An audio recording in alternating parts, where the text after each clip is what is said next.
Chers affiliés, bonjour. Vous le savez, la négo est réellement à nos portes et un des éléments importants de la négociation, c'est bien sûr les salaires. Et dans un contexte où on est en consultation avec nos membres, on va proposer différents éléments pour améliorer les conditions salariales.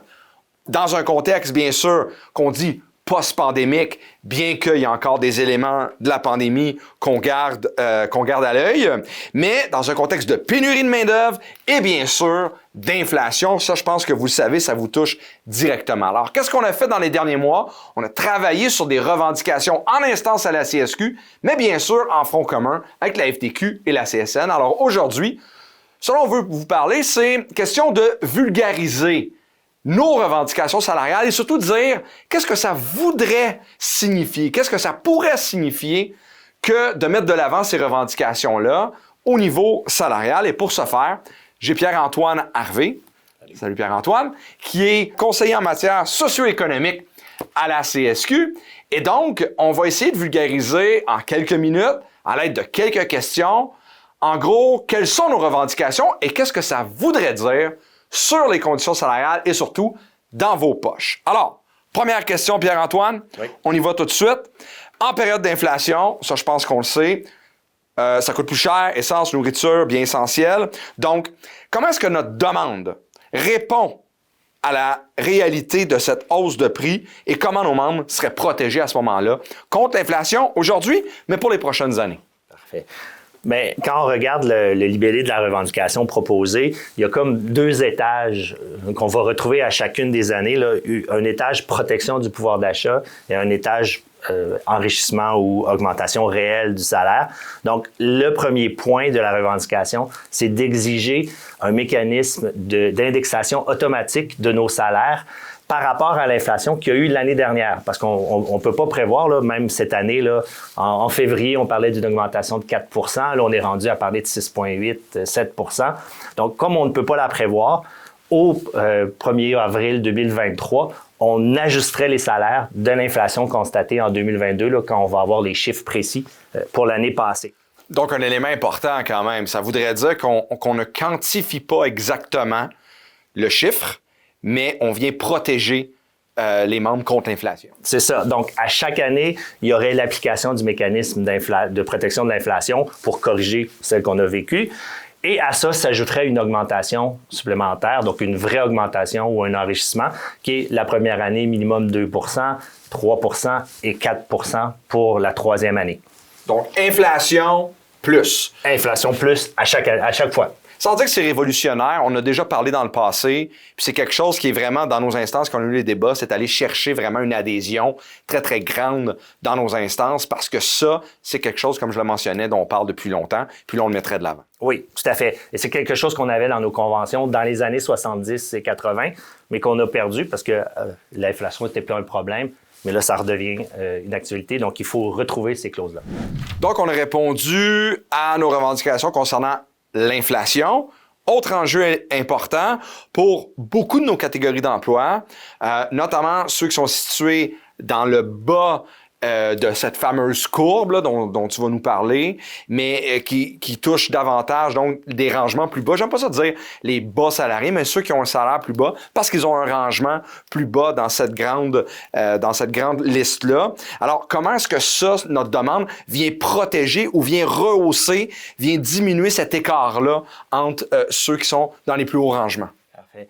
Donc, effectivement, dans notre revendication, la première année, là, il y a le 100 $ par semaine ou IPC plus 2, là, mais le 100 $ par semaine vise à protéger le revenu de base de nos membres.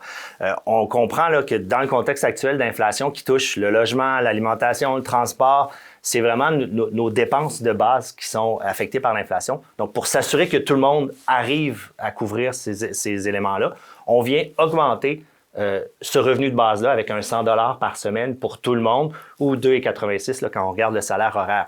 Parce que quand on regarde notre structure salariale, là, on se rend compte que pour les 28 rangements, là, de la manière que la courbe est faite, il y a une partie qui est un revenu de base comme le minimum qu'on veut offrir à nos membres, dont nos membres méritent. Et après ça, on rajoute une couche là, qui est liée à l'évaluation des emplois, donc au rangement de nos membres.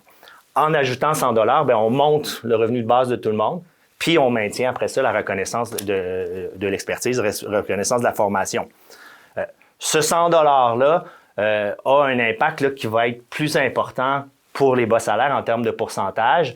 Ce 100 $-là a un impact en pourcentage qui est plus élevé pour les salaires les plus bas, donc ça va autour de 13 %, mais en gardant le mécanisme du « ou inflation plus 2 », là, on s'assure que tout le monde, même dans les hauts rangements, verront leur salaire protégé face à l'inflation et auront aussi un léger enrichissement. Ce qui est important de se demander, c'est qu'on vient monter le plancher pour tout le monde, ce qui fait que tout le monde bénéficie. C'est sûr que quand le salaire était plus bas, bien, ça permet la montée, donc avoir un salaire plus élevé.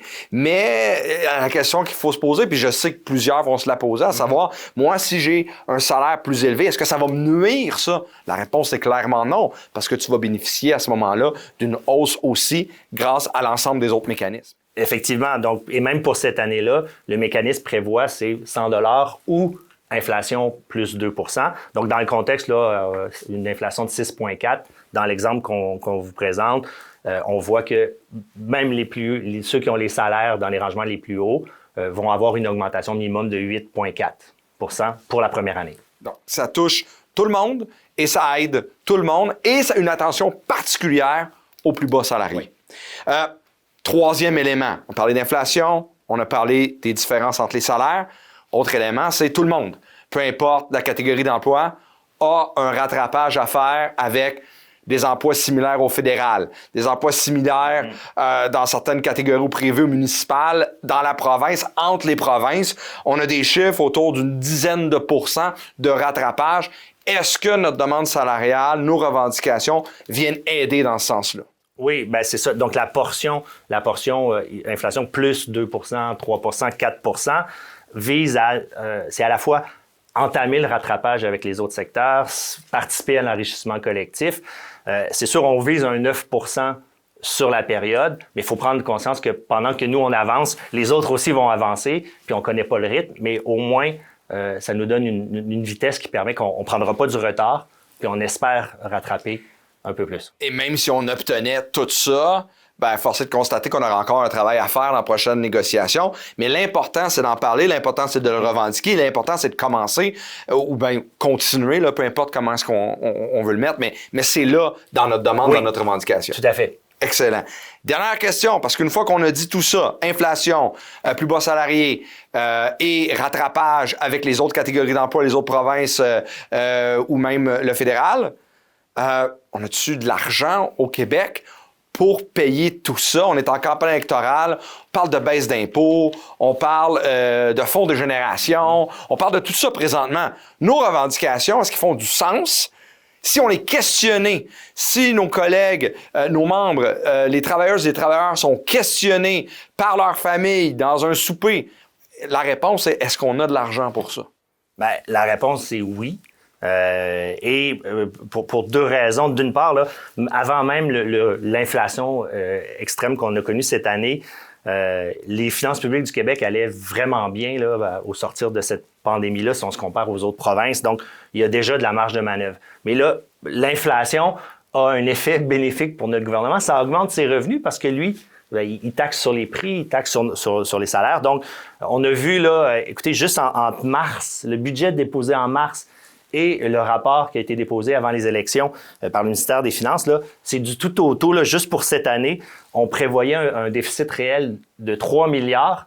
Et là, on est rendu à annoncer un surplus de 1,8 milliard de dollars avant le versement au Fonds des générations, mais c'est ça le surplus réel. Fait qu'on parle de quasiment 5 milliards de dollars de plus dans les poches. Et ça se répercute sur les autres années. Donc, oui, il y a de la marge de manœuvre pour le gouvernement. L'inflation lui permet d'augmenter ses revenus. C'est donc naturel qu'ils prennent cet argent-là et viennent en distribuer à ses employés pour qu'eux autres puissent se protéger contre l'inflation. Donc, il n'y a pas de gêne à demander que nos revenus évoluent au même rythme que l'inflation et en plus avec des légères augmentations de salaire. Et les dernières années nous ont démontré comment les services publics sont importants au Québec, sont en première ligne, peu importe la catégorie d'emploi, peu importe de quel réseau est-ce qu'on vient, on sait que ça doit être un enjeu important pour l'attraction et la rétention du personnel. Pénurie partout, les services publics sont toujours au rendez-vous, fait que ça fait partie de ça aussi, dans l'argumentaire qu'on pourra utiliser. Oui. Tout à fait. Et de ne pas prendre soin de ses employés dans le secteur public, bien, ça a des conséquences. Puis on le voit là, par rapport aux absences, aux invalidités, aux congés de maladie de nos membres. Si on veut leur permettre de faire leur job comme il faut puis d'avoir des bons services, bien, il faut les reconnaître. Il faut s'assurer qu'ils vont avoir des collègues qui vont venir les soutenir. Donc oui, on n'a pas les moyens de ne pas répondre à nos demandes. Excellent mot de la fin. Alors justement, en conclusion, on a essayé de vulgariser ça, essayer de vous expliquer ce que ça représentait pour chacun des membres. Maintenant, à vous de nous dire dans les consultations si c'est à la hauteur de vos aspirations et surtout si ça fait du sens comme revendication. Merci. Continuez cette consultation-là. On se reparle bientôt, bien sûr.